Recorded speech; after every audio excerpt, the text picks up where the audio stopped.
Bom dia, tudo bem? Espero que sim.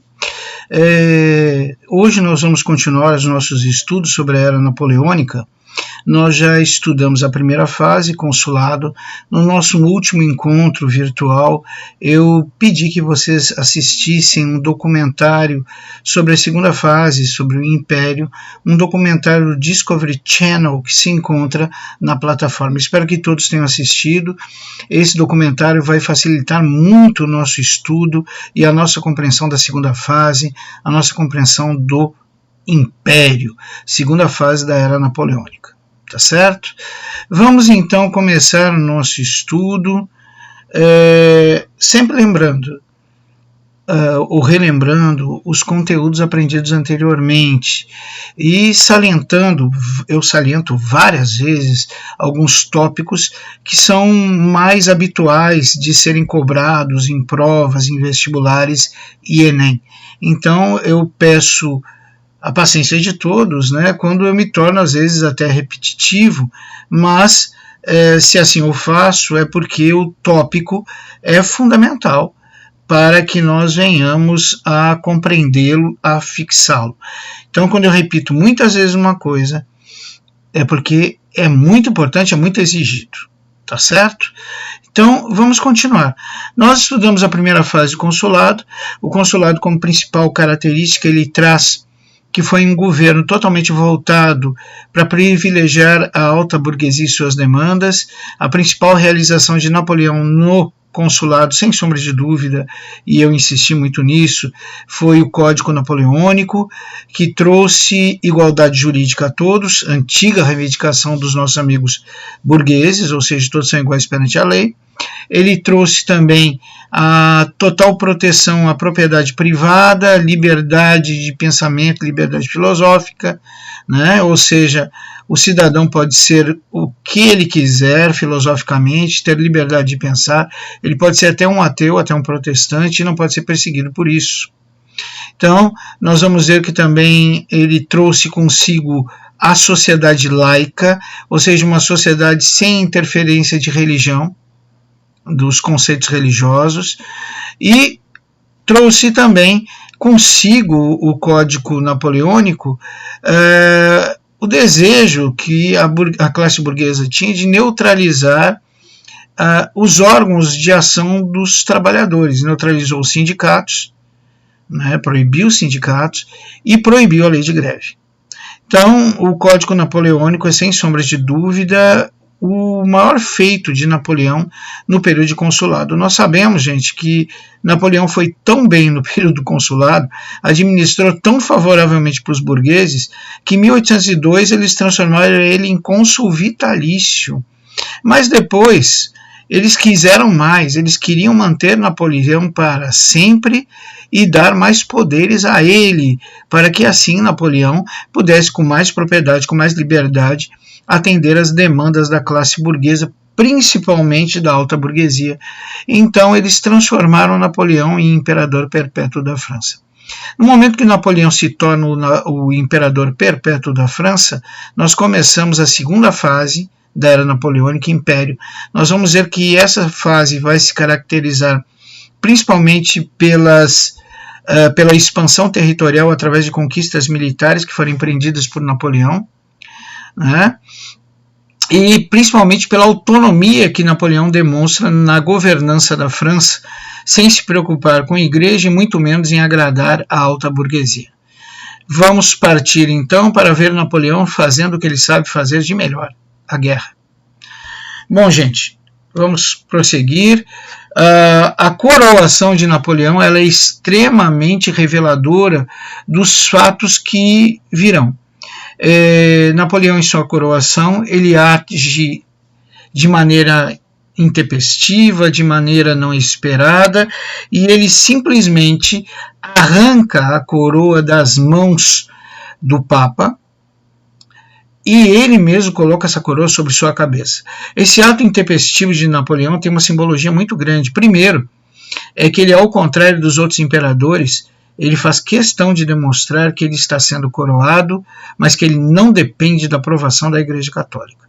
Outra coisa, esse ato intempestivo também é um recado à alta burguesia que ele não mais se sujeitará a ser um mero mensageiro, um mero facilitador dos desejos da alta burguesia. Então, já na coroação, Napoleão já diz a que veio, né? O governo de Napoleão, na parte de império, ele vai durar 10 anos, ele vai de 1804 a 1814, e nós podemos ver alguns fatos que foram, vamos dizer assim, habituais nesses 10 anos de governo de Napoleão. Primeiro fato são os atritos permanentes com inimigos e vizinhos. Como assim? Vamos falar primeiro dos inimigos. O inimigo histórico da França sempre foi a Inglaterra. Historicamente, França e Inglaterra lutam por bastante tempo. Vamos recordar aí os amigos alunos, lembrando do primeiro ano do ensino médio, vocês devem lembrar da formação dos Estados Nacionais, quando nós vimos a formação do Estado francês. Nós observamos durante aquele estudo que a Inglaterra ameaçava o espaço territorial francês. Então observa, desde aquele período existe já uma rixa por territórios entre França e Inglaterra. Nós vimos também que durante a Revolução Francesa, contra a Inglaterra percebeu uma França mais fragilizada por convulsões internas, por um rei fraco e incapaz, que era Luís XVI. Quando a França percebeu o exército desestabilizado, o exército francês estabilizado, eles também tentaram invadir a França novamente. Só não tiveram êxito porque foram detidos na fronteira pelo então novato general Napoleão. Né?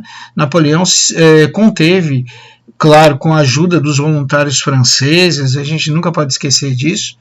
O povo francês foi convocado nas ruas por Danton para ir para a fronteira e lutar ao lado de Napoleão contra a invasão dos ingleses e austríacos, e o povo assim o fez.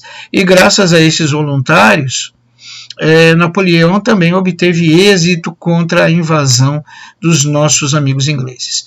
Nós temos também, além da Inglaterra, então rival e inimiga histórica dos franceses, nós vemos que a Inglaterra agora ela se transforma numa nova ameaça aos franceses. Que ameaça? Ameaça comercial.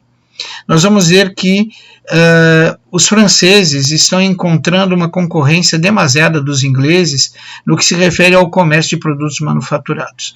Então a Inglaterra, além de ameaçar a França territorialmente, com possibilidades de invasões, ela agora ameaça a sanidade ou a saúde da economia francesa, concorrendo com essa na venda de produtos manufaturados no continente europeu. Então a Inglaterra se torna uma das preocupações recorrentes de Napoleão. Outro problema deste período são os vizinhos. A França é um caso à parte na Europa nesse momento. Ela possui um imperador, até aí tudo bem. As demais nações europeias em geral também têm um imperador, tem seu monarca. Esse imperador tem poderes centralizados, até aí normal. As outras nações têm imperadores e monarcas absolutistas com poder centralizado. Mas o que difere da França imperial napoleônica é que, ao contrário dos seus vizinhos, a sociedade é burguesa. Ou seja, a França tem um imperador no governo, tem um governo centralizado e absolutista que lança todos os poderes na mão desse imperador, mas ao mesmo tempo ela tem uma economia burguesa e uma sociedade burguesa. Uma economia burguesa centrada no comércio, na livre concorrência e no direito à propriedade. E uma sociedade burguesa que admite a mobilidade social, que admite a liberdade de pensamento, de filosofia e que prega, através do seu Código Juris Civilis, a igualdade jurídica entre as pessoas, ou seja, que todos têm direitos iguais perante a lei. Então, a França ela é vista como uma ameaça às demais nações europeias absolutistas de sociedade e economia feudal. Essas demais nações são o oposto da França. A economia agrária, a economia da França é uma economia comercial que atua com produtos manufaturados, os vende, os compra, os distribui. a sociedade dos demais países europeus possui uma sociedade cuja principal característica é a imobilidade social, nasceu camponês, morre camponês, nasceu nobre, morre nobre, e já o Império Napoleônico, o Império Francês, possui um imperador que não é nobre, que ascendeu graças à mobilidade social que permite a sociedade burguesa. Então é óbvio que, com o passar do tempo, essas sociedades europeias absolutistas e vizinhas, elas vão tentar destruir o Império de Napoleão, porque ele representa um perigo, é uma novidade perigosa para os vizinhos absolutistas, detentores do velho regime e da velha economia. Bom, nós já falamos sobre a Inglaterra, o velho inimigo tradicional da França, vimos que essa inimizade já vem de longa data, vimos que Napoleão ele vai dispensar uma preocupação toda especial com a Inglaterra. Na realidade, Napoleão ele acreditava firmemente que a França só teria paz depois da destruição sumária, ou do controle sumário da nação inglesa.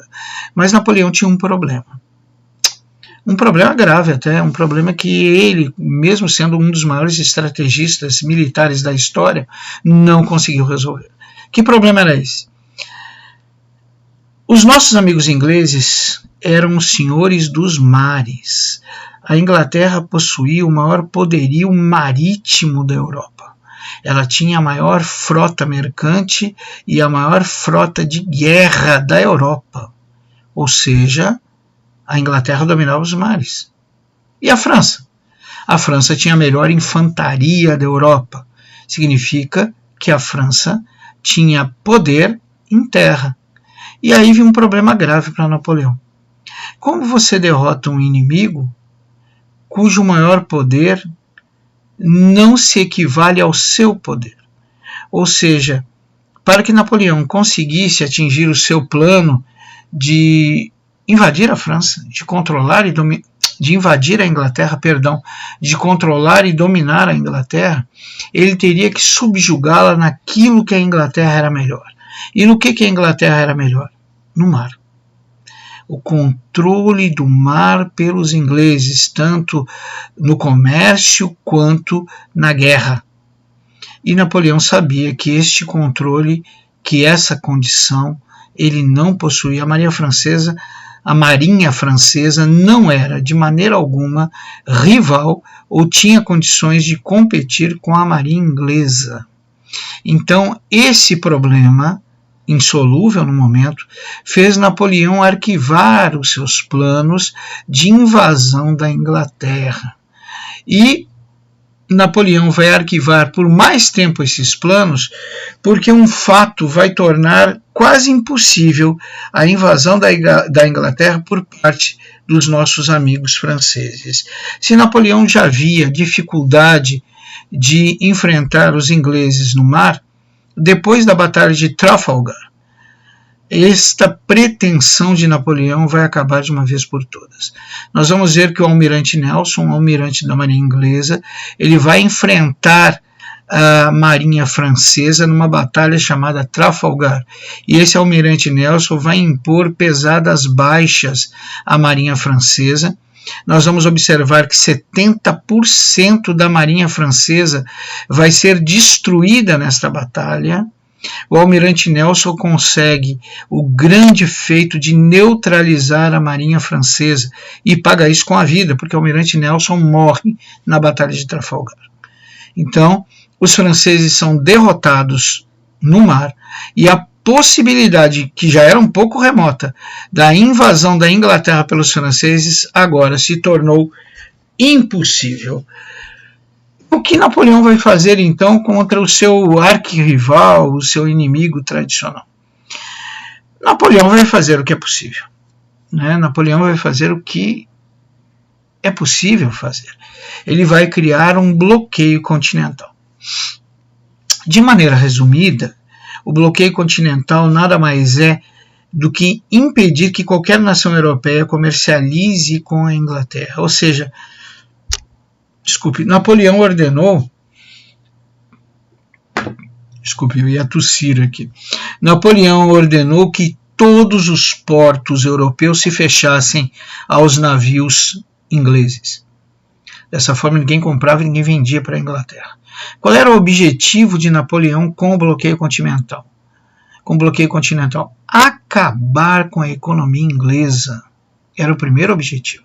Provocar o caos na economia inglesa. Imagina uma nação isolada que não compra e não pode vender. Imagina uma nação que tem como uma das melhores formas de movimentação de sua economia a marinha mercante, e agora essa marinha mercante não pode atracar em nenhum porto. Imagine o caos que essa ação de Napoleão provocaria na Inglaterra. E mais que isso, Napoleão tinha um segundo objetivo. No momento que ele implantava o bloqueio continental aos ingleses, ele liberava todo o mercado consumidor europeu para os produtos franceses. Então, usando um provérbio, uma frase popular, Napoleão, com o bloqueio continental, pensou em matar 2 coelhos com uma pedrada só.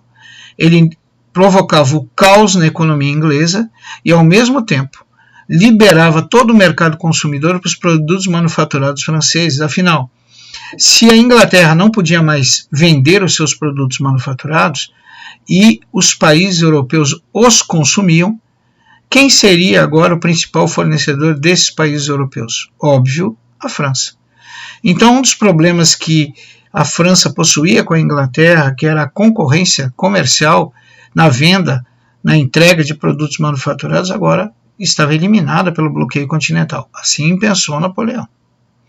Gente, o que nós vamos ver agora, vamos trocar o nosso slide, a gente vai começar a observar, deixa eu ir um pouquinho mais adiante, isso nós já vimos, os objetivos do bloqueio continental, né? Nós vamos ver que o bloqueio continental, na realidade, ele foi um tiro no pé. Como assim? O senhor acabou de falar que Napoleão matou 2 coelhos com uma pedrada, que de um lado ele vai levar o caos à economia inglesa, de outro lado ele vai liberar todo o mercado consumidor de produtos manufaturados aos manufaturados franceses, acabando com a concorrência inglesa. Agora o senhor chega e diz que o bloqueio continental foi um tiro no pé. Calma que eu vou explicar. O problema todo, gente, é que Napoleão não calculou bem a parte dos produtos manufaturados. Deixa eu explicar isso. A Inglaterra, assim como a França, concorreram na distribuição dos produtos manufaturados nas nações europeias. Eram rivais, eram rivais na fabricação, na distribuição, na venda desses produtos. Concorrentes, é a palavra melhor. Agora, teoricamente, pelo menos, a França vai ter que dar conta quase que sozinha, uma vez que os demais países europeus já foram, boa parte deles, derrotados por Napoleão. Nós já vamos ver isso um pouquinho mais adiante, e ninguém tem coragem de concorrer com os franceses. Mas nós vamos ver que agora a Europa, o continente europeu, está dependendo muito dos produtos manufaturados franceses, só que os franceses não têm estrutura para fornecer de maneira plena, de maneira suficiente para todos os europeus. Aí vem um probleminha, porque Napoleão, quando decretou o bloqueio continental, ele também decretou que qualquer nação que rompesse o bloqueio continental seria invadida militarmente pelas forças napoleônicas. Então, se alguém rompeu o bloqueio continental e a França souber, Napoleão e seus exércitos invadem esse país.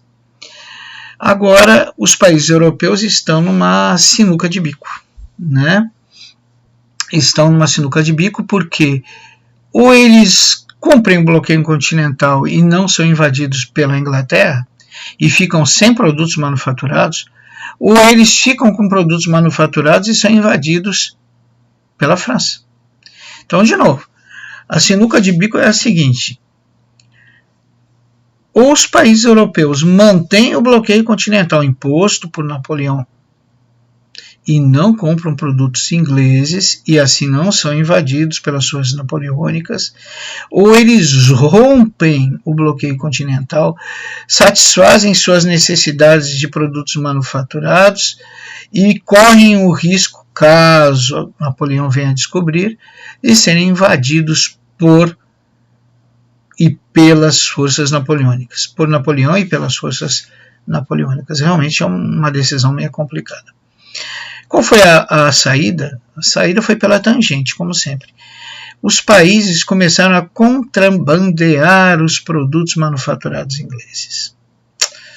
Olha só como não adianta, sempre tem uma saída, né? E nem é jeitinho brasileiro, é jeitinho europeu mesmo. As nações europeias começaram a contrabandear produtos manufaturados ingleses, os ingleses se aproveitaram da necessidade desses produtos manufaturados dessas nações e cobravam preços maiores no mercado negro. Então, aquela ideia que Napoleão teve de falir, de levar ao caos a economia inglesa, já não deu certo. Na realidade, os ingleses estão ganhando igual ou mais do que no tempo em que não havia o bloqueio continental. E outra coisa, como Napoleão fechou os portos do continente europeu aos ingleses, os ingleses, além do mercado negro, eles abrem o seu leque comercial de opções comerciais para as Américas. Eles voltam os seus olhos para as Américas e começam a fornecer produtos manufaturados para o continente americano. Dessa forma, com contrabando e fornecendo produtos manufaturados para o continente americano, nós vamos ver que os europeus contornam o caos econômico que Napoleão tentou implantar e mantém no continente europeu e no continente americano a sua influência, a sua presença. Bom, gente, vamos falar um pouquinho sobre o Império Napoleônico. O Império Napoleônico ele é um dos maiores impérios da história. Napoleão conquistou praticamente toda a Europa. E essas conquistas muitas vezes vieram de batalhas com países que romperam o bloqueio continental. Entre eles podemos citar Portugal, Espanha e a Rússia. E também de países que atacaram o Império Napoleônico, temendo aquilo que nós falamos anteriormente, que a França tinha inventado algo muito perigoso para as nações europeias absolutistas, de regime medieval, de economia medieval e de sociedade imóvel, sem mobilidade social. Eles inventaram um governo de um imperador, até aí está igual, com poderes absolutos, até aí está igual, mas com uma sociedade burguesa, que admitia tudo: comércio, liberdade religiosa, filosófica, de pensamento, igualdade jurídica e mobilidade social.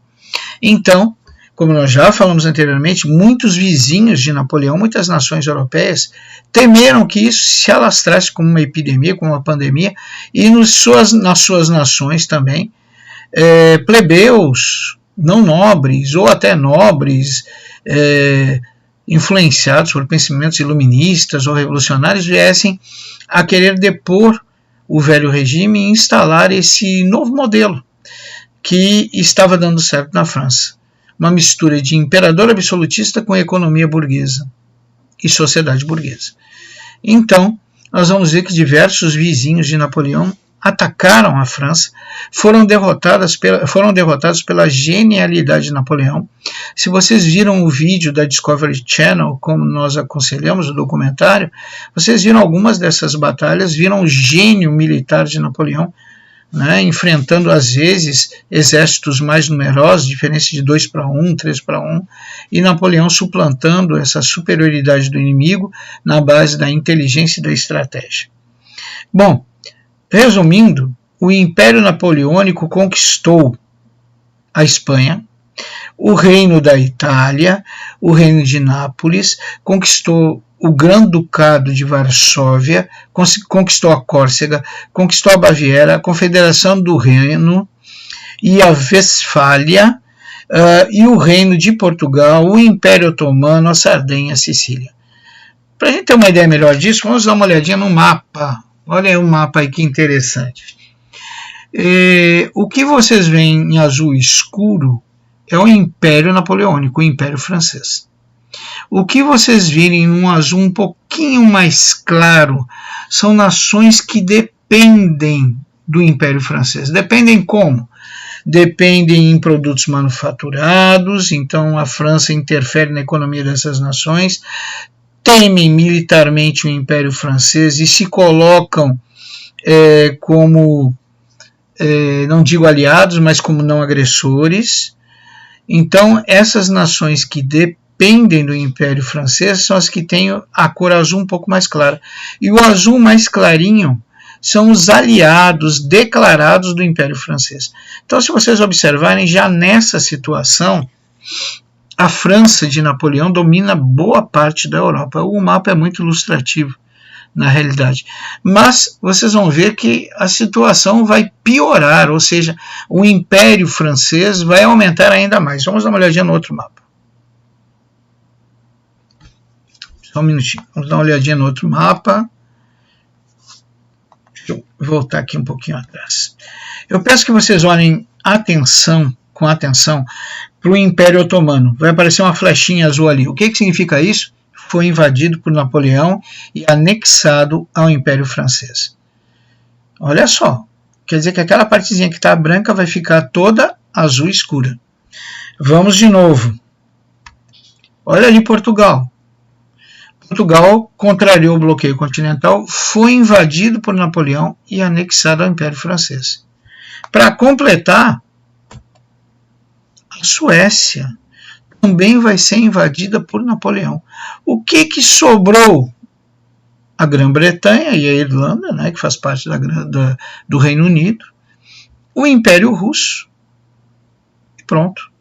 Todo o resto da Europa já está nas mãos de Napoleão. Se não fazem parte do Império Napoleônico, se não forem anexados pela guerra, ou eles são aliados ou eles são dependentes. Mas boa parte da Europa já foi anexada pelo Império Francês, pelo Império Napoleônico. Tá certo? Então o poder de Napoleão é vasto. Ninguém pode brincar com Napoleão, com o Império Napoleônico. O princípio do fim. Gente, quando eu comentei com vocês, que o bloqueio continental foi um tiro no pé que Napoleão deu, não só porque não adiantou nada, porque nós vimos que os ingleses não atingiram o caos econômico, pelo contrário, eles continuaram comercializando, seja sob forma de contrabando, na oculta, né? E além disso, os ingleses, quando viram que os portos europeus estavam fechados oficialmente, por que eu falo oficialmente? Porque oficialmente é o contrabando, né? O comércio continua intenso com os ingleses, na realidade. Eles viraram seus olhos para o continente americano e começaram a vender produtos manufaturados americanos. Ou seja, a economia inglesa, se não estava igual, se não estava melhor, no mínimo estava igual. Mas muitos historiadores dizem que o bloqueio continental fez a magia, a artimanha de melhorar a economia dos ingleses. Outra coisa também é que esse bloqueio continental, além de não ter adiantado nada, absolutamente nada, em implantar o caos econômico na Inglaterra, ele forçou a França a incontáveis guerras ou guerras que levaram muitas vezes ao desgaste do Império Francês. Por exemplo, Portugal, vamos começar por Portugal, ele vai desobedecer o bloqueio continental. Napoleão vai descobrir e vai cumprir a ameaça, vai invadir Portugal. Nós conhecemos bem essa história lá também do primeiro ano do ensino médio. Nós vimos o período colonial, o fim do período colonial no Brasil, e vimos que no Brasil o período colonial termina com a chegada de Luís XVI no Brasil, ou seja, o Brasil deixa de ser colônia porque agora tem um rei morando no Brasil. Quem é esse rei? Dom João VI. Se tem um rei, vira um reino. Então o Brasil deixou de ser colônia graças à chegada de Dom João VI, da família real, dos nobres e dos oficiais portugueses para virem residir no Brasil. Vieram para o Brasil escoltado pelos ingleses, já que Napoleão havia invadido Portugal. A invasão de Portugal custou caro a Napoleão, porque os portugueses, com a ajuda dos ingleses, mantiveram uma resistência a essa invasão, que manteve as forças do Império Francês mobilizadas por muito tempo. Se nós pudéssemos citar outro problema provocado pelo bloqueio continental, nós citaríamos mais uma guerra, da Espanha. Essa talvez tenha sido a mais danosa para o Império Francês, claro que a mais danosa de todas, né, dessa galera aí que vai romper o bloqueio continental, é a campanha da Rússia, é a luta contra a Rússia do Alexandre, ou do Alexander, como vocês quiserem chamar, do czar, que vai romper também o bloqueio continental, porque não conseguia manter-se sem os produtos manufaturados ingleses. Mas isso é um assunto que a gente vai ver adiante. Eu vou tocar agora no assunto que é a invasão da Espanha. A Espanha descumpre o bloqueio continental, Napoleão invade a Espanha, só que na Espanha, mesmo tendo vencido o exército espanhol, mesmo estando dentro da Espanha, Napoleão começa a enfrentar um tipo de guerra que ele e seu exército desconheciam, a guerrilha. Os espanhóis administram em doses amargas ao exército de Napoleão a arte da guerrilha. A guerrilha através de atentados, a guerrilha através de sequestros, a guerrilha através de torturas feitas a oficiais do exército francês. O exército francês também vai retribuir na mesma moeda, vai começar com perseguições, torturas no território espanhol, que vai aumentar ainda mais o ódio dos espanhóis em relação aos ocupadores, em relação à ocupação francesa. Bom, essas guerras todas, elas são caras. Toda guerra é muito cara, é muito dispendiosa. Nós vamos ver então que as guerras de ocupação de Napoleão, essas guerras aí contra a galera que desobedeceu o bloqueio continental, ou as guerras contra as nações absolutistas europeias que atacaram a França por temer o novo sistema, mistura de império absolutista com sociedade burguesa, elas custam caro. E Napoleão, para manter seus exércitos, suas forças, ele é obrigado a taxar impostos pesadíssimos sobre as nações dominadas. Então, a exploração das populações dominadas se torna um grave problema para Napoleão também. O não abastecimento da Europa de maneira suficiente com produtos manufaturados também faz que várias nações europeias percam a paciência com Napoleão, percam a paciência com o Império Francês. A resistência de Napoleão em manter o bloqueio continental é algo que irrita até mesmo alguns oficiais e generais de Napoleão. Então nós vamos ver que o Império Francês está entrando numa lenta, mas acentuada decadência. Nós vamos ver que um dos motivos dessa decadência é o bloqueio continental. O bloqueio continental que Napoleão cria para dar um basta no seu inimigo tradicional, a Inglaterra, tentando levar ao caos. Ele fracassa nessa tentativa, a gente já viu isso, e pelo contrário, agora o bloqueio continental provoca mais guerras daqueles que contrariam o bloqueio continental e vão ser atacados pelas forças francesas. Vai ser ruim para a França porque guerra é caro e Napoleão, para obter os recursos necessários, vai penalizar as nações dominadas com pesados impostos.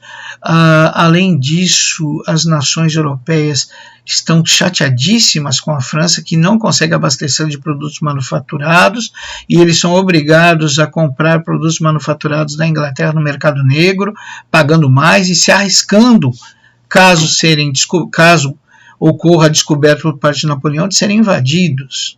Então isso é uma lenta decadência, Outro fato também que trazia muita animosidade em relação à França é que quando Napoleão invadia uma nação, ele depunha os monarcas, acabava com os privilégios dos nossos amigos nobres e clérigos, ou seja, ele implantava a sociedade burguesa nas nações dominadas. É claro que os nobres europeus, que as nações absolutistas, temiam isso. com medo das nações deles se tornarem as próximas vítimas de Napoleão, de perderem seus tronos, seus privilégios e de verem implantadas em suas nações, após uma invasão napoleônica, a sociedade burguesa. Então, todos esses fatos que trazem prejuízo econômico para a França, que trazem animosidade das outras nações em relação à França, porque a França está cobrando impostos altos, porque a França resiste e mantém sempre esse bloqueio continental e a ameaça de invadir as nações que o quebram. Quando a França invade uma nação, a primeira coisa que Napoleão faz é depor os monarcas absolutistas, colocar emissários ou regentes de confiança deles e implantar a sociedade burguesa. Inclusive, ele traz até o Código Napoleônico para as nações dominadas. Então, Napoleão se torna uma dor de cabeça para as demais nações europeias absolutistas. Mas, mesmo com todos esses problemas, Napoleão estava levando, as nações europeias ainda tinham medo de atacá-lo. Napoleão era tido como a reencarnação do deus Marte, imbatível no campo de batalha, o maior estrategista. Corria a lenda, alguns generais acreditavam que Napoleão tinha um dom de ler a mente dos generais inimigos, porque parecia que ele previa as movimentações dos generais inimigos no campo de batalha, ou que ele tinha o poder de induzir os generais inimigos a fazer o que ele queria. Então existia todo um misticismo em torno da figura de Napoleão, da invencibilidade, da genialidade de Napoleão, que impedia que as nações europeias o atacassem. Só que agora acontece um fato, não vou dizer novo. Mais uma vez, uma nação desobedece o bloqueio continental. A Rússia, do czar Alexander, desobedece o bloqueio continental e Napoleão imediatamente decreta guerra contra a Rússia. Né? Então, Napoleão queria transformar a Rússia como exemplo. Ele ia devastar o exército francês tão rápido, de maneira tão eficiente, que nenhuma outra nação europeia teria coragem de enfrentá-lo.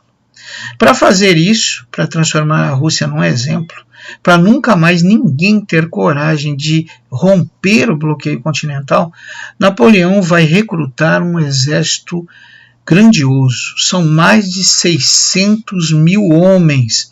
Alguns historiadores afirmam que são 690 mil soldados, onde metade não digo, 300 mil eram franceses, e os demais foram recrutados nas nações dominadas por Napoleão. Então não era um exército homogêneo, era um exército heterogêneo, onde se encontrava desde aquele soldado fanático por Napoleão, que tinha Napoleão quase como um deus, até soldados vindos de nações estrangeiras que estavam ali obrigados por convenções, por alianças, que eles tinham que se submeter como nação dominada. As nações dominadas lutavam, em caso necessário, ao lado do seu dominador. E o seu dominador era a França. Então eles tinham que lutar ao lado de Napoleão. Napoleão, então, traz esse exército magnífico, 600 mil homens, leva desse exército magnífico 300 mil soldados franceses, os melhores, os mais experientes, e imagina uma campanha rápida. Napoleão pretende a invasão da Rússia, ou seja, ele pretende, como ele falava, estar dormindo em Moscou em menos de 20 dias, no máximo em 30. Gente, vamos procurar entender uma coisa aí. Napoleão era um estrategista, um gênio militar. De repente, ele reúne um exército numeroso. Olha que Napoleão, se vocês assistiram o documentário, na maior parte das vezes, quando ele derrotou as outras nações, ele sempre estava em inferioridade numérica no campo de batalha.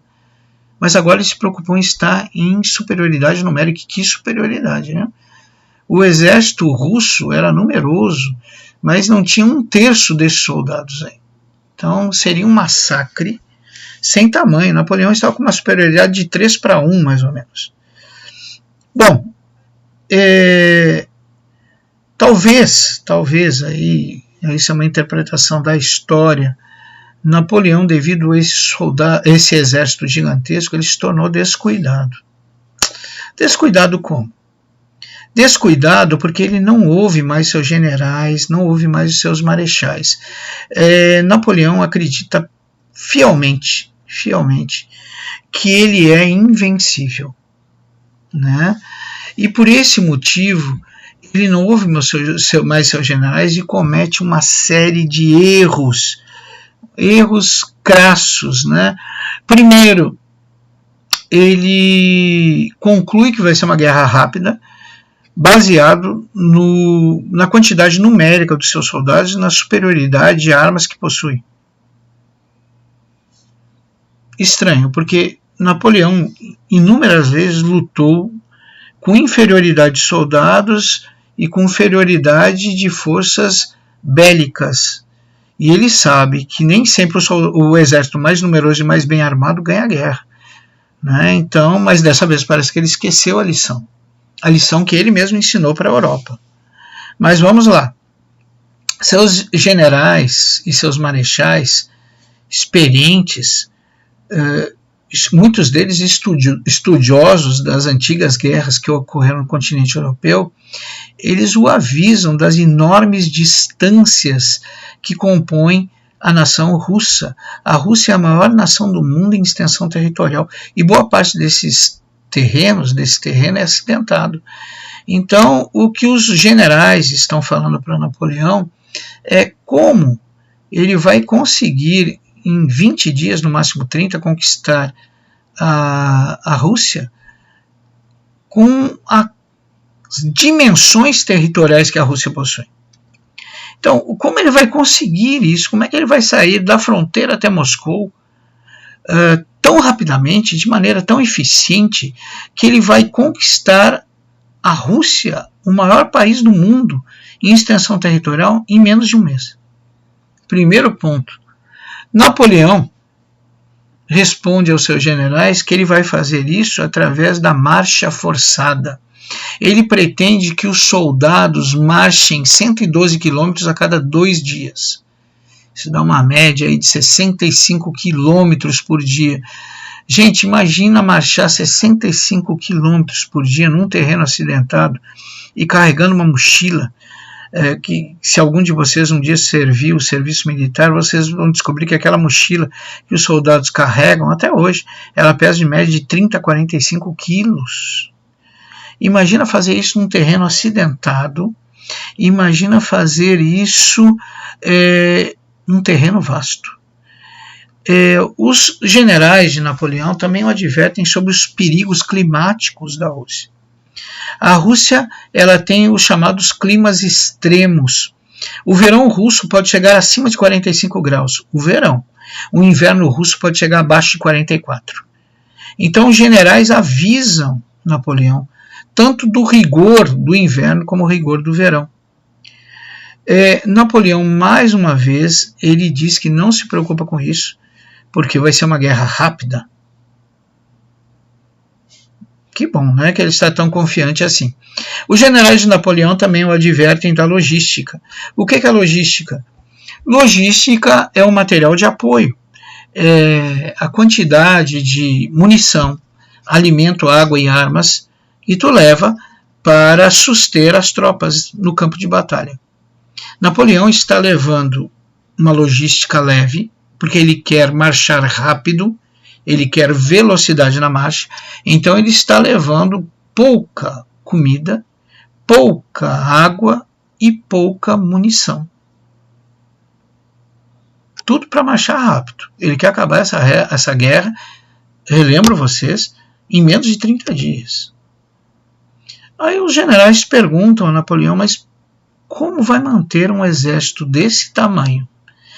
Mais de 600 mil homens, alguns historiadores falam em 690 mil, com tão pouca munição, com tão pouca água, com tão pouca comida, né? Com tão pouco vestuário. Napoleão explica aos seus generais que ele não precisa de nada, porque ele vai invadir todas as cidades e vilarejos que ele encontrar pelo caminho, e vai se apoderar das armas, da munição, da roupa, da água, da comida que ele encontrar nesses locais. generais de Napoleão, então, estão extremamente preocupados, porque Napoleão aposta a vitória sumária sobre a Rússia nos seguintes pilares. Primeiro, no exército numeroso e bem equipado. E segundo, na velocidade da marcha dos seus soldados, percorrendo 112 quilômetros a cada 2 dias. Bom, gente, eu não preciso dizer para vocês que deu errado, né? Deu muito errado. Deu errado porque Napoleão começa a enfrentar o verão russo com temperaturas acima de 45 graus. Esses soldados caminham em terrenos bem inóspitos, em terrenos bem acidentados, marchando 60 e poucos quilômetros, 62, 65 quilômetros por dia, carregando uma mochila de 45 quilos. Logo, Napoleão começa a ter baixas por causa da desidratação, por causa da insolação. Muitos soldados que escrevem aos seus familiares dizem que aquela é a campanha no inferno, devido ao calor abrasador, à falta de água ou alimento escasso, né? E não devemos esquecer que Napoleão, apesar de ter vestido seus soldados com roupas de verão, um uniforme leve, mesmo assim esse uniforme leve é pesado para um calor de 45 graus, né? Ou acima de 45 graus que está acontecendo na França.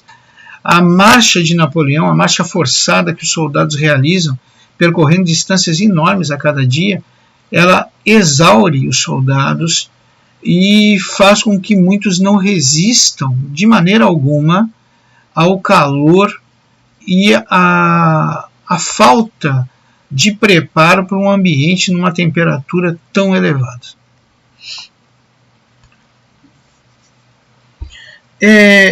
Uma coisa que nós temos que salientar é a inteligência dos generais da Rússia. Napoleão, quando ele invadiu a Rússia, ele achou que ele encontraria de imediato o exército russo, que eles travariam uma batalha e que ele, Napoleão, com uma superioridade numérica e de armas, esmagaria o exército russo rapidamente, tomaria as armas, se apropriaria das munições, dos mantimentos, até das roupas dos russos, e marcharia em alta velocidade em direção a Moscou, que já estaria desprotegida, tendo a maior parte do seu exército já destruídos. Só que isso não aconteceu. O exército russo recua, ele nunca enfrenta de maneira direta as forças de Napoleão. No lugar disso, eles praticam a guerrilha. As forças napoleônicas são atacadas toda noite por grupos de guerrilheiros russos, que matam a esmo através de balas atiradas a esmo em direção ao acampamento francês. Qual era o objetivo da guerrilha russa? Não era matar muitos soldados, claro que não. Imagina, uma guerrilha que tem como principal ação vir rapidamente, atirar e fugir, não espera matar muita gente. Os russos, na realidade, eles matavam poucos soldados por noite. Só aquele soldado que deu azar de ficar na frente de alguma bala perdida, atirada a esmo pelos russos. Só que, na realidade, os russos estavam praticando uma coisa chamada terror. Os soldados franceses, no cair da noite, eles não dormiam mais. Não dormiam mais porque eles temiam que a qualquer momento apareceriam os guerrilheiros russos, atirariam contra o acampamento e alguma bala perdida pegaria num deles. Por isso eles se mantinham acordados, ativos, para que ao menor ruído, ao menor indício de ataque da guerrilha, eles se defendessem, se abrigassem. Esses soldados não dormiam mais. Então, quando amanhecia, eles estavam cansados e não conseguiam cumprir as metas impostas para Napoleão de marchar 62 km por dia. Então, a guerrilha, na realidade, o que ela está fazendo é atrasar o exército napoleônico. Vocês viram lá no começo que quando perguntaram a Napoleão por que ele levava em sua logística tão poucos recursos, ele disse que ele ia tomar os recursos que ele encontrasse pelo caminho. Ou seja, cada cidade, cada vilarejo que ele invadisse, ele ia se apropriar desses recursos. E aí vem outra tática de guerra dos generais russos, que se chama Campanha da Terra Arrasada. O que é a Campanha da Terra Arrasada? cada vez que os franceses, cada vez que o exército de Napoleão ia invadir uma cidade ou um vilarejo, quando ele entrava na cidade era sempre a mesma cena. A cidade tinha sido completamente queimada, a água envenenada, a comida tinha sido levada ou envenenada, as roupas tinham sido levadas ou destruídas, queimadas, a munição tinha sido levada ou destruída, ou seja, as forças napoleônicas entravam nos vilarejos e nas cidades e não havia absolutamente nada que os ajudasse em termos de alimentação, abrigo, munição ou vestuário. Isso se chama Campanha da Terra Arrasada. Qual é o objetivo da Campanha da Terra Arrasada? Atrasar as forças napoleônicas, diminuir a velocidade da marcha, porque esses exércitos aí, sem recursos obtidos das cidades e vilarejos invadidos, eles são obrigados a parar e esperar que a logística, as carroças que trazem água, mantimentos, né, vestuário, munição, os alcance. Isso faz com que as marchas se tornem mais lentas e traz um perigo terrível para as forças napoleônicas, porque muitas vezes, devido à marcha forçada empreendida por Napoleão, a distância entre as tropas e as carroças da logística eram muito grandes, e os soldados acabavam ficando 1 dia, 2 dias sem água e alimento. Então nós vamos ver que muitos soldados, morrendo de sede, começam a beber qualquer água, né? Águas muitas vezes de córregos que já tinham sido envenenados, ou águas impuras, impróprias para o uso, porque estavam contaminadas por parasitas, bactérias e tudo mais. Então nós vamos ver que outro problema que vai surgir para Napoleão, além do calor, além do pouco sono dos soldados, que não dormiam mais devido à ação da guerrilha, além do calor intenso do verão russo, dos 45 graus, mais uma coisa, o verão russo ele faz com que a escuridão absoluta, essa escuridão da noite que facilita o nosso sono, durante o verão russo, em determinadas regiões, não dure mais que 3 horas, ou seja, 3 horas de escuridão absoluta e depois de penumbra. Vocês devem saber que sem escuridão absoluta, sem pelo menos uma escuridão mais intensa, é impossível descansar. A pessoa que se submete à luz intensa ou que se submete a pouca penumbra, a não escuridão na hora de seu repouso, ela tem uma boa possibilidade de estresse, de cansaço, de fadiga por não dormir direito. Então os soldados de Napoleão já não dormiam por causa da guerrilha e também não dormiam devido às poucas horas de escuridão que havia durante o verão da Rússia. Agora também eles passavam sede e fome devido ao distanciamento das tropas que viviam em marcha acelerada por causa de Napoleão, devido às ordens de Napoleão, e se distanciavam muito das carroças da logística que traziam suprimentos e água. Então esses soldados, além de tudo isso agora, em desespero, começam a tomar qualquer água e começam a se contaminar por parasitas, ter problema com diarreia, ou tomando água envenenada pelo pessoal da Terra Arrasada, que antes de sair das cidades e vilarejos envenena a água, e muitos começam a morrer ou ficar gravemente doentes. Então nós vamos ver que Napoleão está enfrentando sérios problemas. Problemas que vão desde a extensão do território russo, que o obriga a fazer marchas forçadas. O território é íngreme, é acidentado, as marchas forçadas desgastam por demais os soldados. Além disso, tem o verão de mais de 45 graus, provocando insolação e desidratação nesses soldados, muitos morrem. Existe um historiador que fala que o verão russo matava 6.000 soldados, é um número expressivo, viu? 6.000 soldados a cada 2 dias ou a cada 1 dia durante a marcha forçada de Napoleão na Rússia. Isso é um número um pouquinho elevado, né? Mas está registrado por um dos historiadores que acompanhou a marcha das forças napoleônicas na Rússia. Além disso, eles enfrentavam a escassez de alimento, a escassez de água, problemas de diarreia e envenenamento, porque acabavam tomando águas contaminadas que encontravam pelo caminho. Sem contar a terra arrasada, que não lhes fornecia nada.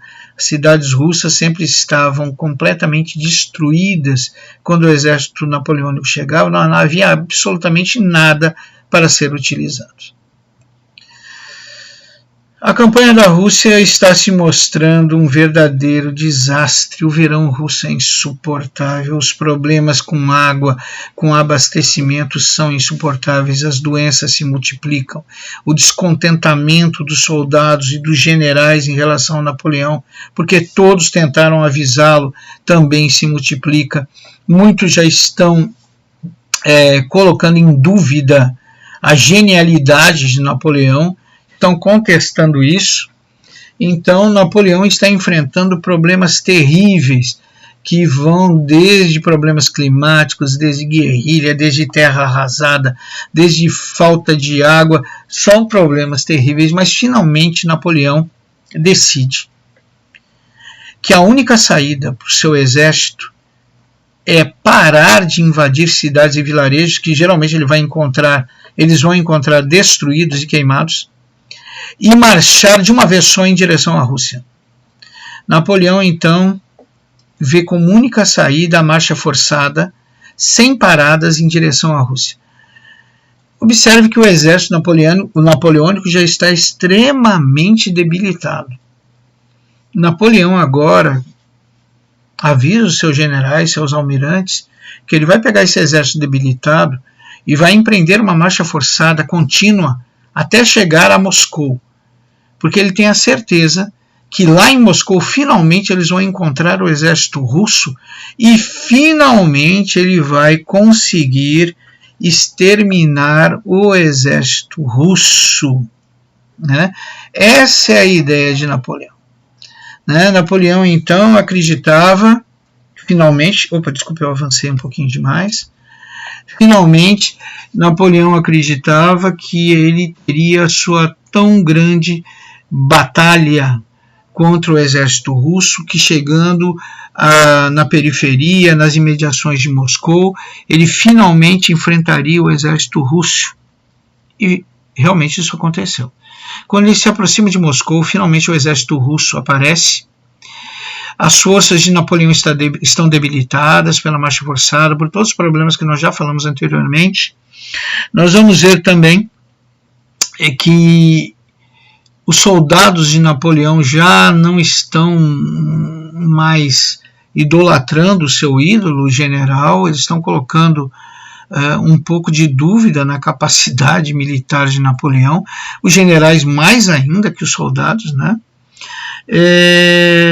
E nós vamos ver então que finalmente Napoleão se depara nas imediações de Moscou com um exército russo bem alimentado, bem armado, e Napoleão, ao invés de traçar alguma estratégia, algum plano para poupar as suas forças que estão debilitadas, apesar de mais numerosas, estão debilitadas, ele manda um ataque massivo e único de suas forças sobre as forças russas.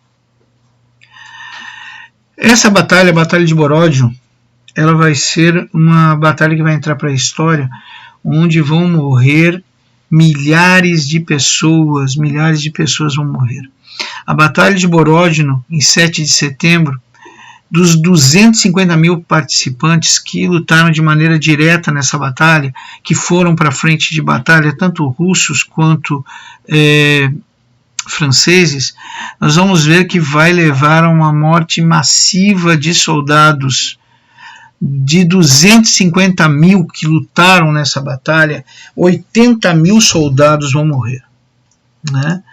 Então o desgaste da batalha é imenso. E Napoleão, que ansiava em destruir o exército russo, ele não vai conseguir o seu intento. Por que ele não vai conseguir o seu intento? Porque os russos fogem. Quando os russos notam que a vantagem numérica de Napoleão e de suas armas está fazendo a diferença, apesar de muitos soldados franceses estarem morrendo, o czar e seus generais, habilmente, eles mandam suas tropas recuarem para se preservarem. Napoleão, ao invés de perseguir as tropas inimigas que recuam, ele prefere entrar em Moscou. Por que Napoleão prefere entrar em Moscou? Ele prefere entrar em Moscou porque ele acredita que lá ele vai encontrar o que ele não encontrou pelo caminho: alimento, água, munição, abrigo, vestuário. Napoleão sabe que o inverno se aproxima.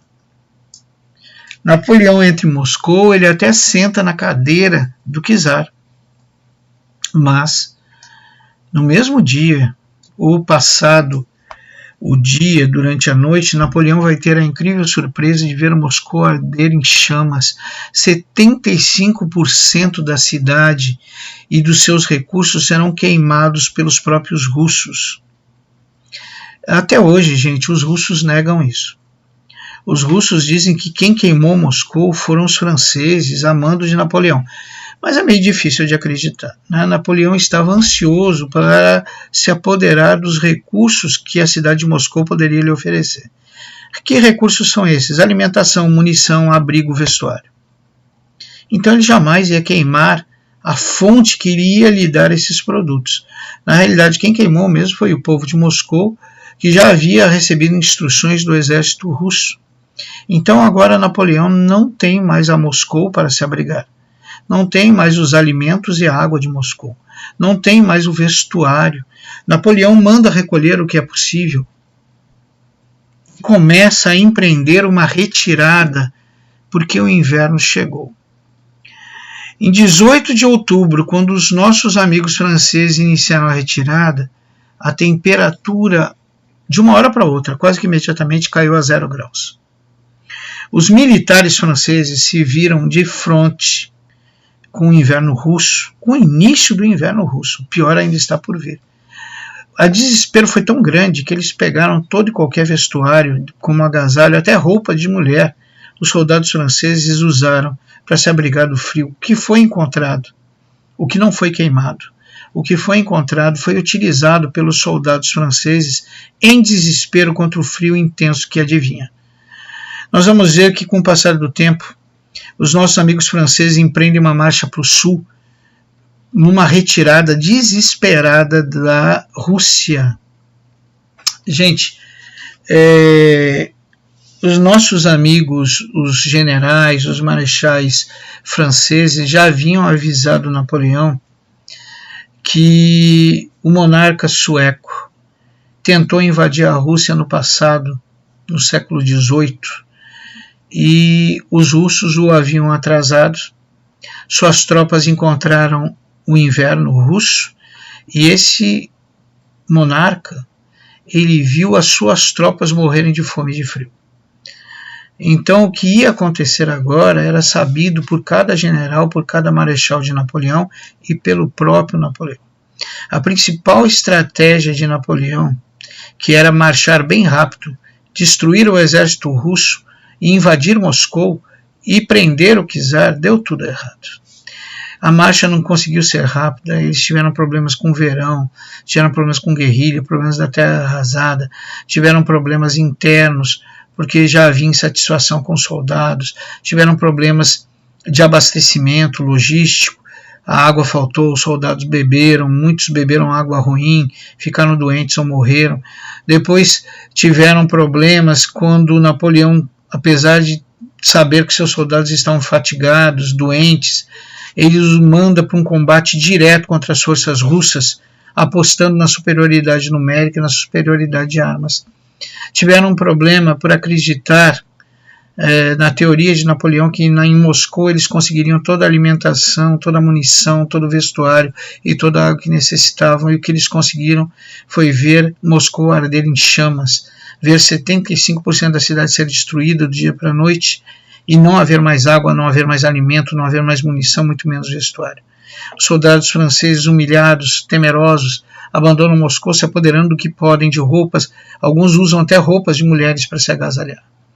Tentam fugir para o sul, mas o czar e suas forças que restaram cortam essa tentativa de retirada do exército francês para o sul.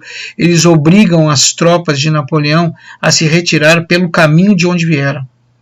Então esses soldados cansados, com fome, com frio, muitos já morrendo de frio e de doenças ocasionadas pelo frio, eles são obrigados a passar de novo pelo campo de batalha de Borodino, aonde ainda, já faz um pouco mais de um mês da batalha de Borodino, onde ainda residem os cadáveres dos seus colegas, jogados no campo de batalha, agora congelados e preservados pelo frio intenso da Rússia. A temperatura da Rússia atinge menos 44 graus, os soldados morrem aos milhares, a fome, devido à baixa logística planejada por Napoleão, assola as forças francesas, não tem comida, os soldados começam a devorar os próprios cavalos. Os cavalos, por não terem ferraduras próprias para a neve, eles escorregam, quebram as patas. Os canhões e as armas pesadas atolam na neve ou na lama quando essa neve derrete. Ou seja, o exército Napoleão está um caos e debanda da Rússia em pleno caos. Uma demandada desesperada, um salve-se quem puder. Para vocês terem uma ideia, uma das histórias que é contada pelos historiadores que acompanharam essa campanha na Rússia, certa vez o carro, a ambulância, a carroça que carregava os doentes do exército francês, foi guardada com seus 4 cavalos. Quando amanheceu não tinha cavalo mais nenhum. Os soldados tinham devorado os cavalos. Não haviam mais cavalos para puxar a carroça com os feridos franceses, e esses foram abandonados à própria sorte no frio de 46 graus da Rússia para morrer. Então a humanidade, o coleguismo, o companheirismo dos soldados franceses não existe mais.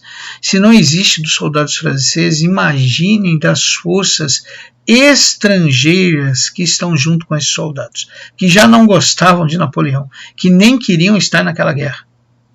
Então nós vamos ver que o exército de Napoleão está um caos, dividido, as armas não funcionam, a fome graça, a doença graça, o frio mata, né? Outro caso contado também pelos historiadores de Napoleão são casos de canibalismo. Os soldados começam com fome a praticar o canibalismo. Dizem que um grupo de soldados encontrou pelo caminho, quando estava fazendo sua retirada desesperada, um celeiro. Para se abrigar do frio, eles entraram no celeiro e fecharam a porta do celeiro para que outros soldados não entrassem, porque o ambiente era pequeno. E se muitos soldados viessem para ali, é óbvio que eles teriam que sair. Para se esquentar, eles acendem uma fogueira dentro do celeiro, abrigados e com o corpo mais aquecido, eles acabam caindo no sono. Afinal, os soldados estão fatigados, estão cansados. Eles dormem e o fogo queima o celeiro. No amanhecer, as chamas atraem os demais soldados, que encontram o celeiro completamente queimado e seus colegas carbonizados, assados. Muitos soldados franceses vão devorar os colegas assados, os colegas carbonizados. Então até canibalismo ocorreu. Até canibalismo acaba ocorrendo. O czar, ele não esquece de Napoleão, de jeito nenhum, né? E ele sabe que o exército de Napoleão caiu numa armadilha mortal. Os soldados vagam pelo frio intenso da Rússia numa fuga desesperada, se não salve-se quem puder. Então o czar sabe que é a hora de destruir o exército de Napoleão e destruir Napoleão. Então o czar vai tomar algumas medidas, né? Medidas para aproveitar esse caos que nós estamos vendo. Essa imagem é interessante porque ela mostra a passagem de Napoleão e suas forças pelo campo de Borodino, onde eles vislumbram mais uma vez os cadáveres dos colegas mortos no campo de batalha. Bom, o nosso amigo czar, sabendo que o bem treinado exército francês, o bem armado exército francês, o gigantesco exército napoleônico, até com participação de nações estrangeiras, agora virou um bando de desesperados, esfomeados, doentes, fugindo do frio da fome. Alguns viraram canibais, outros estão devorando os animais, alguns tiram nacos de carne dos cavalos ainda vivos, porque o frio intenso amortece a dor dos cavalos.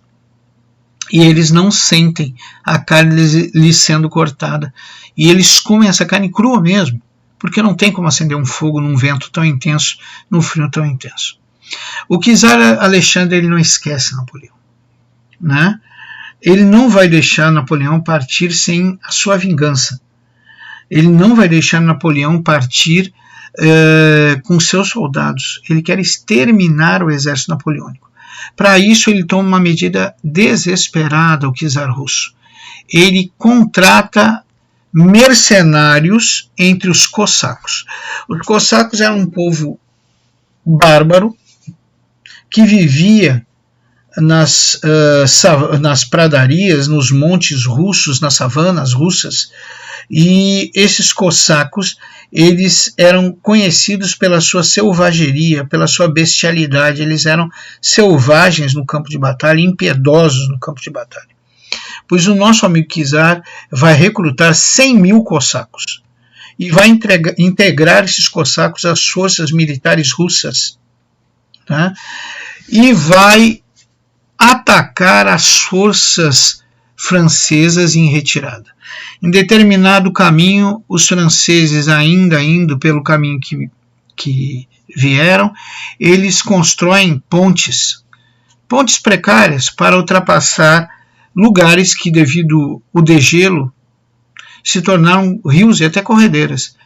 Então, os soldados franceses estão passando por essas pontes precárias e não podem passar muitos soldados de uma vez. Para surpresa desses soldados, eles encontram do lado leste da ponte, ou seja, do lado de trás, né, eles estão avançando, do lado de trás, a vinda dos cossacos e do exército russo.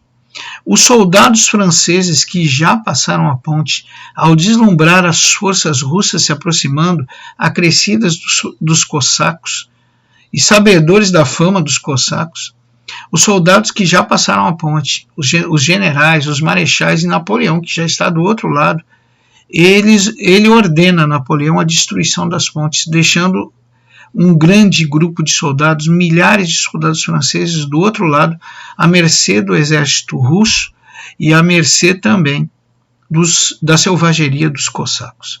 Nós vamos ver que naquela noite vão matar milhares de soldados franceses.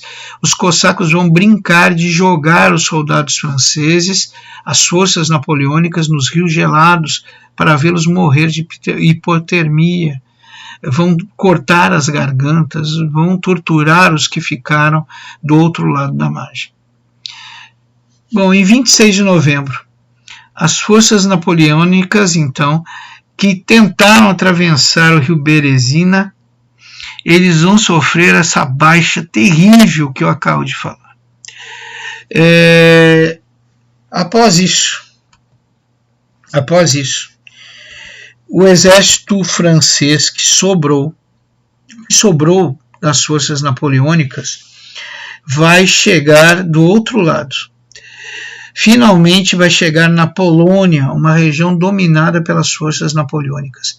Em 14 de dezembro vai chegar na Polônia não o garboso exército de Napoleão, mas um grupo de soldados esfarrapados, famintos, doentes, vão chegar à Polônia. A maior tropa que Napoleão vai ter é de 22 mil homens. E nós não devemos esquecer que, segundo alguns historiadores, ele levou 690 mil homens para lá. Nesta campanha de Napoleão, a cada 7 homens, veja bem, a cada 7 homens, um vai morrer. Né? O total de sobreviventes, terminado a primeira fase da guerra, ou seja, eles conseguiram chegar na Polônia, já conseguiram se alimentar, estão recebendo cuidados médicos, a coisa está melhorando. Somando o que sobrou entre franceses e estrangeiros que lutaram ao lado de Napoleão, eles só terão 100 mil homens. Ou seja, nessa campanha, Napoleão perdeu 590 mil soldados. É um dano irreparável. Quando eu falo que é um dano irreparável, eu não estou falando de soldados, armas e cavalos, porque isso aí se repõe. É um dano irreparável para a moral para a fama de invencível de Napoleão.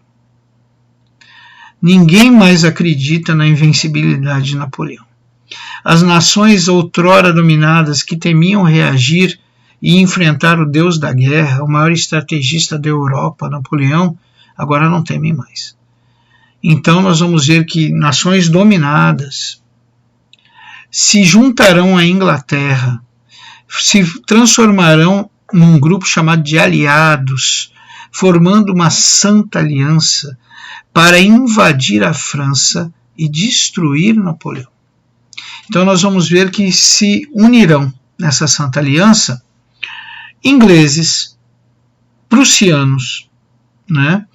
Então, ingleses, prussianos vão se unir, russos, que já deram uma surra nos franceses, e até austríacos. Por que eu falo até austríacos? Porque Napoleão casou com uma princesa austríaca e ele teve a surpresa de ver que o pai de sua esposa estava do lado dos aliados, buscando invadir a França para destruir.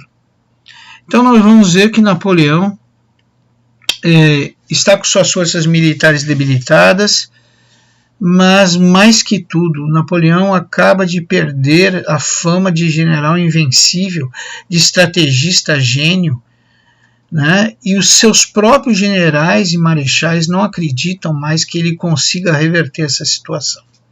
Então, quando seus marechais, seus generais descobrem do deslocamento dos aliados em direção à França, para evitar a invasão francesa, eles vão realizar um tratado com os invasores, ou seja, um tratado com a Santa Aliança, chamado de Tratado de Fontainebleau. Nesse Tratado de Fontainebleau, entre várias negociações, a principal era a entrega de Napoleão aos seus inimigos. Então Napoleão será entregue aos seus inimigos e exilado na ilha de Elba. Da ilha de Elba, Napoleão admira ao longe a Córcega, admira ao longe o território francês e amarga o tédio do seu exílio. Na França, os aliados vencedores acabam de colocar no poder a família Bourbon.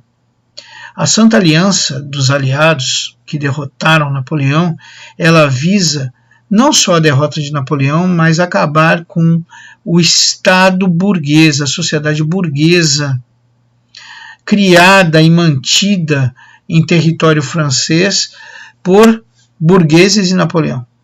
Então, o rei Bourbon, que entra colocado no poder pelos aliados, ele vai acabar com essa sociedade. Aos poucos ele vai trazer de volta os nobres franceses que haviam fugido durante a Revolução Francesa, ele vai começar a privilegiar clérigos e igreja, vai começar a trazer em voga a economia medieval, valorizando apenas as atividades agrárias, deixando de lado as atividades comerciais de manufaturados. Ele também vai acabar lentamente com a mobilidade social, planeja acabar com o Código Napoleônico, ou seja, o rei Bourbon, na França, ele vai executar um governo fraco e um governo que não terá nenhum apoio da sociedade francesa. Os franceses não estavam mais acostumados com o velho regime, em ter que bajular e ver ser privilegiado nobres e clero. Inclusive, esse rei francês ele vai começar a devolver lentamente as propriedades que pertenciam aos nobres, que foram confiscadas durante a Revolução Francesa. Vai fazer o mesmo com a igreja. Então, muitos que estavam usando essas propriedades, que as compraram do governo francês, agora vêm as propriedades ser confiscadas. E muitos que investiram no comércio de manufaturados, veem esse comércio ser desvalorizado em troca de uma economia agrária medieval. Então, a dinastia Bourbon na França está provocando sério descontentamento. Enquanto isso, Napoleão permanece no seu exílio em Elba, admirando ao longe a costa da Córsega. Bem, alunos, nós vamos encerrando por aqui a nossa aula sobre a segunda fase da Era Napoleônica, chamada Império. Eu espero que tenha sido de proveito de todos vocês. Eu peço novamente que vocês assistam várias vezes esse vídeo, revejam várias vezes os slides para que o conteúdo seja fixado de maneira proveitosa. Agora, eu peço que vocês retornem à plataforma e realizem os exercícios de fixação. Muito obrigado, desejo a vocês um bom dia, fiquem com Deus.